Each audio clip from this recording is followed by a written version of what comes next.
Legion, Professor Xavier's son, is currently the most powerful mutant alive, but there have always been debates about whether Franklin Richards was more powerful when he was a mutant or even X-Man. However, there once was a mutant who humbled any other mutant, including the Omegas. This guy is the Marquis of Death. Clyde Wyncham was the only mutant in his universe, Reality 807128. He was very problematic and lived with his mother in a mansion. Even his own mother was afraid of him because of his powers, and he seemed unable to control them, which only increased the fear surrounding him. One day, he, his mother, and their house completely disappeared. But a few days later, the house returned, empty. It turns out that Clyde had created an interdimensional calamity in his reality and in Reality 616, Marvel's main reality, something that also deteriorated his mind. Another consequence was the arrival of villains from Universe 616 to Clyde's reality. However, the heroes were also pulled into this universe and managed to stop the threats.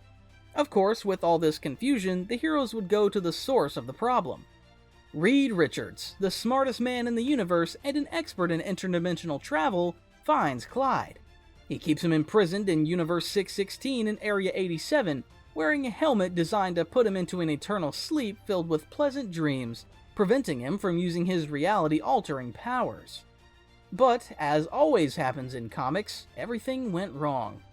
One of Mr. Fantastic's villains found Area 87, freed Clyde, and restored his disturbed mind.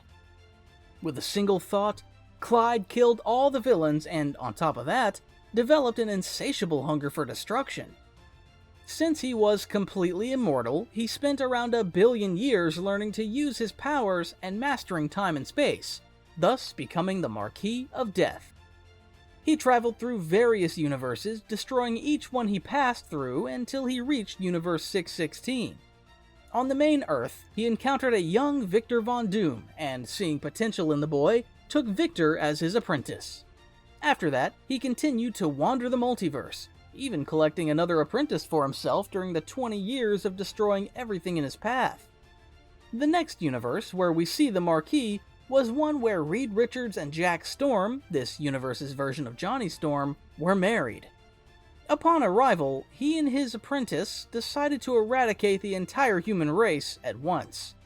In a fraction of a second, everyone was dead except for Reed and Jack, who were tortured along with the other members of the original Fantastic Four. Reed had his heart ripped out and devoured by the Marquis, and Jack, trying to avenge his husband, attacked the villain with all his might, but was killed using just the Marquis' mental power. Just before departing for the next reality, he extended his hand and caused the sun to become a supernova. Despite it being just the sun, this act destroyed the entire universe, and they witnessed darkness consume everything.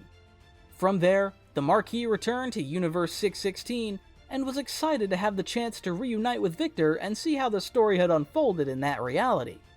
Victor, now Dr. Doom, recognized that his master would return and began making the necessary preparations. Meanwhile, the Marquis wasted no time and promptly killed the Watcher, leaving his body lying on a beach where it was discovered by the Fantastic Four. When the Marquis appeared in Latveria, the unthinkable happened. Dr. Doom, one of the most arrogant beings in this reality or any other, bowed before him. Doom asks the Marquis if he is proud of his accomplishments, and he reveals his disappointment, apparently killing Victor with a fiery attack and destroying Latveria. But Doom survived and scorned his master's attack, infuriating the Marquis, who retaliated with an even greater assault in response to the provocations. Nevertheless, Doom managed to stay alive and declared he was preparing for the villain's return, emphasizing that defeating him wouldn't be easy. For 6 weeks, Doom and other Earth heroes allied in a battle against the Marquis and his apprentice. After numerous casualties, Victor sealed the villain in a machine called the Omega Box. Following this, 5 years of peace and reconstruction ensued on Earth. Doom led this new world to unprecedented prosperity, eliminating things like cancer and all other diseases from Earth. He even married and had a child with the Invisible Woman. We know Victor strives in every way to surpass Reed Richards, but marrying his wife and having a child with her is downright ridiculous. It's not the first time he's done this, as in Secret Wars he did the same thing with the power of Beyonder. Imagine a guy so obsessed with getting one over on his rival. But getting back to it, Sue asks if Victor is truly happy with everything he's achieved, and he reveals he's never been happier. But then, the Marquis of Death reveals himself and says only 5 seconds have passed since his first attack on Latveria. The villain wanted to give Victor the perfect life, only to take everything away from him, making the defeat even more painful. So, if Doom is a jerk, the Marquis is a jerk to the power of 10. Upon returning from this illusion, the Marquis turns Victor's blood into acid, his heart into stone, and throws his body into a primordial ocean to be devoured by sharks. Remembering that Doom is far from weak, his magic rivals Doctor Strange's, and he has faced Mephisto in hell. The issue is that the Marquis is on a whole other level. Instead of destroying the universe as he usually does, the Marquis takes Doom's mask and promises to correct all the villain's mistakes, starting with the Fantastic Four. He and his apprentice travel to New York with the goal of torturing and then killing the group, and obviously the heroes confront them head-on. The Thing even joked that if they all fell, his Aunt Petunia could still stop the villain. But remember when I said the Marquis is a jerk to the power of 10? Well, he made sure to actually go to Aunt Petunia with the Thing and killed her right in front of him. With the Human Torch, it was no different. The Marquis showed the hero all the versions of the Invisible Woman, his sister, whom he had killed over the years. His psychological torture knows no bounds, and he even proposed leaving Universe 616 if Reed would kill his own son.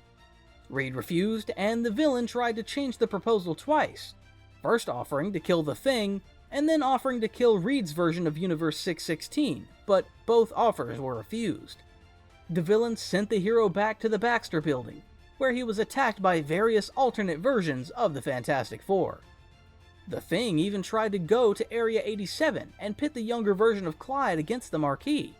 Even though the idea was good, the Marquis had millions of years of experience and defeated his younger version in a battle of biblical proportions, though it did weaken the Marquis.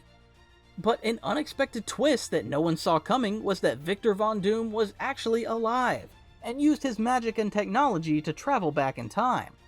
The reason? He became the Marquis of Death's second apprentice, and waited until his master was weakened enough to kill him.